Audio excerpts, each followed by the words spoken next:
Hello everyone, welcome back to my channel. কেমন আছো তোমরা সবাই? আশা করছি সবাই খুব ভালো আছো। সমুদ্রের ধারে ঘুরতে এসে সবাই চায় একটু সমুদ্রের কাছাকাছি হোটেল নিতে। আর আমরা যেহেতু গোয়াতে এসেছি, স্বাভাবিকভাবে সবাই চায় একটু বিচের কাছাকাছি হোটেল নিলে খুব ভালো হয়। আমরা কালাঙ্গুট বিচে আছি। আমাদের হোটেল কিন্তু একদম কালাঙ্গুট বিচের একদমই সামনে।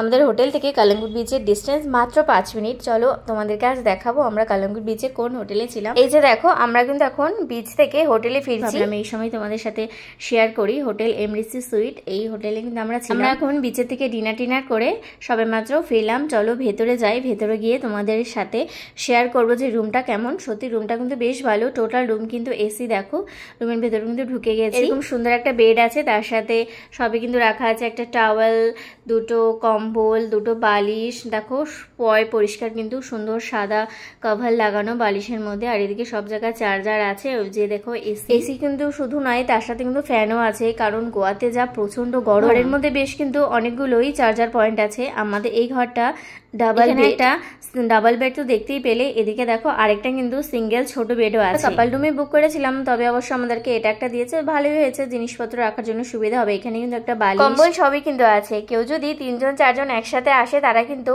এই রুমগুলোতে একদম থাকতে পারে। বাথরুমে এই সামনে কিন্তু একটা বেশ বড় আয়না আছে। বাথরুম বেশ অনেকটাই আগে, বাথরুমের একদম সামনে বলা চলে না। এসে স্নান করেছি, খুব গরম লাগছিল আর থাকতে পারছিলাম না গরমে। ফ্রেশ হওয়ার জন্য একটু স্নান করে নিয়েছি। আমরা আজ সন্ধ্যাবেলায় গোয়াতে এসে পৌঁছেছি।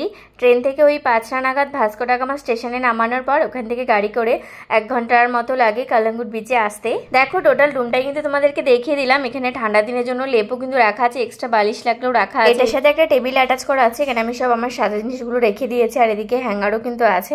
এখানে একটা বেশ সুন্দর গদিওয়ালা চেয়ার আছে। জিনিস তোমাদেরকে দেখাতে ভুলে গেছিলাম, এই যে সেটা হলো টিভি। এই যে দেখো ঢুকতেই কিন্তু এইদিকে পাশেই কিন্তু টিভিটা আছে। এখানে কিন্তু তোমরা খাবারও পেয়ে যাবে। আমাদের ঘরে মেনু কার্ডটা দিয়ে গেছে। চলো তোমাদেরকে মেনু কার্ডটা দেখিয়ে দিচ্ছি।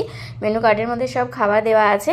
এখান থেকে অর্ডার দিলে কিন্তু ঘরে বসেই তোমরা খাওয়া খেয়ে নিতে পারবে। এই যে দেখো মেনু কার্ডের মধ্যে অনেক অপশন আছে, যার যা ইচ্ছে সব এখানে অর্ডার করলে চলে আসে। বাথরুমটা কেমন সেটাই তো তোমাদেরকে দেখানো হলো না। চলো যাই, তোমাদেরকে এবার বাথরুমটা দেখে নিয়ে এসি। বাথরুমটা কিন্তু বেশ সুন্দর, পরিষ্কার। এই যে দেখো বাথরুমটা কিন্তু খুব সুন্দর। আজকের এই ভিডিওটি তাহলে এখানে শেষ করছি। কেমন লাগলো অবশ্যই জানিও। Thank you for watching. Bye by.